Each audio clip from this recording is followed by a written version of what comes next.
If you take the modern world, where people are trying to teach you how to come in and trade actively in stocks, well, I regard that as roughly equivalent to trying to induce a bunch of young people to start off on heroin. It is really stupid. And when you're already rich, to make your money by encouraging people to get rich by trading. And then there are people on the TV, another wonderful place. And they say, I have this book that will teach you how to make 300% a year. And all you have to do is pay for shipping, and I will mail it to you. How likely is it that a person who had suddenly found a way to make 300% a year would be trying to sell books on the internet to you? And it's ridiculous. And yet, I've described modern commerce. And the people who do this all day think they're useful citizens. The advertising agents that invent the lingo. And so in insurance, they say, the two people who shifted from Geico to the Glotz Insurance Company saved $400 each.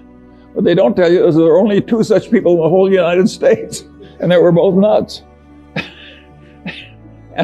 But they mislead you on purpose.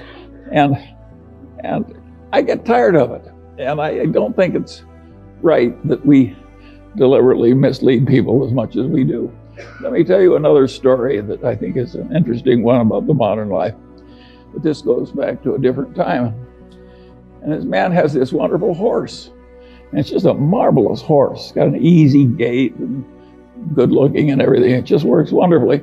But also occasionally just gets so he's dangerous and vicious and causes enormous damage and trouble and breaks arms and legs for his rider and so on. And he goes to the vet and says, what can I do about this horse?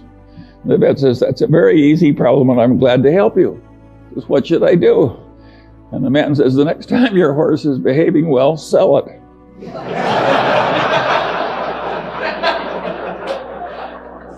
Well, think of how immoral that is. And haven't I just described what private equity has to do?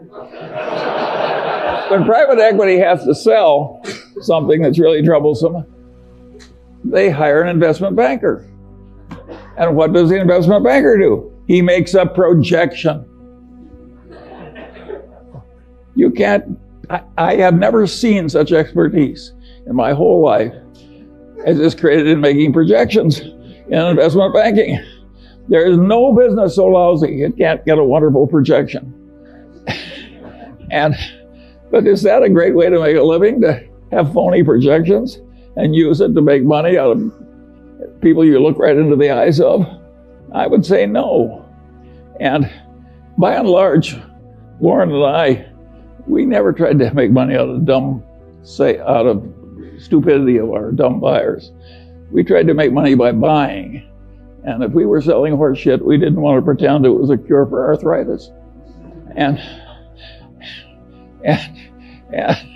I think it's better to go through life our way instead of theirs. I think it's always been this way. I think there's always been chicanery. Think of the carnivals, the carny operator. Think how much trickery there is in a carny operation. And people just seek out the weaknesses of their fellow man and take advantage. And you have to get wise enough so you avoid them all. And you can't avoid them if they're in your family. I have no solution to that one.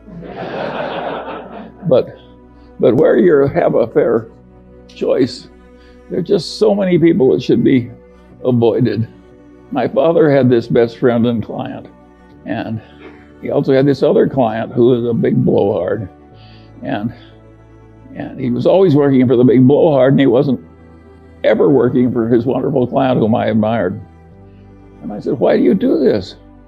And he said, Charlie, you idiot. He says, the big blowhard is an endless source of legal troubles. He's always in trouble, overreaching and misbehaving and so forth. Whereas Grant McFadden treats everybody right, the employees, the customers, everything. He gets involved with some psychotic, he walks over there and makes a graceful exit immediately. So a man like that doesn't need a lawyer. And my father was trying to teach me something, and it really worked. I spent my whole life trying to be like Grant McFadden. And I want to tell you, it works. It really works.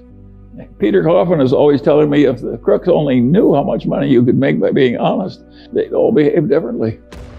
Warren has a wonderful saying I like. He says, you take the high road, it's never crowded.